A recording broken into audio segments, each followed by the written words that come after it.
Hi folks, Trisha Curtis, CEO of Senste and House of the podcast. It is November 8th, 2022. It is election day in the United States of America. I am headed to Washington, D.C., your nation's capital, where I will be looking at, or will be spending the evening and seeing the results come in. Now, you can be sure there are a few things on the agenda that I do care deeply about, and that is inflation, the economy, inflation and the economy, and energy. And Joe Biden and the agenda within Congress and the massive spending that Congress did not help inflation at all. And recent studies are coming out that basically, actually in that rescue package that they first passed, in addition to the ever hundreds of billions of dollars that was spent, has attributed to at least 3% to inflation, which means if we're 8.2%, we would be at 5%. And that's probably obviously more on top of that. And then energy, really energy insecurity. And while we are producing 12 million barrels a day, when we look at the policies from the beginning of this administration on banning leasing on federal land, the climate change executive order 14008, which also pushed to have a aggressively green grid very quickly, did propel a lot of states, especially in California and the Northeast,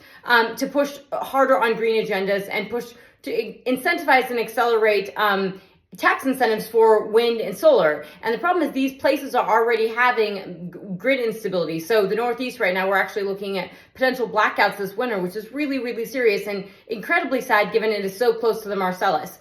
So tons of stuff going on from an energy front.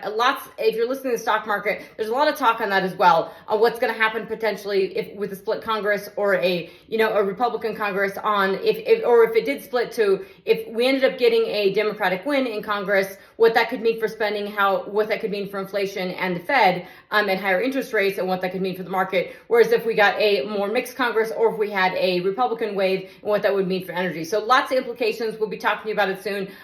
We'll be in DC. I'll be at the Heritage Foundation speaking on a panel the morning after on tomorrow morning, which should be fantastic. I'll keep you guys up to speed. Listen to the latest podcast with Andrew Haney, Nickel Road in Colorado, because Toby Rice and EQT and a very fun and very interesting and argumentative conversation is about to drop. Bye, folks.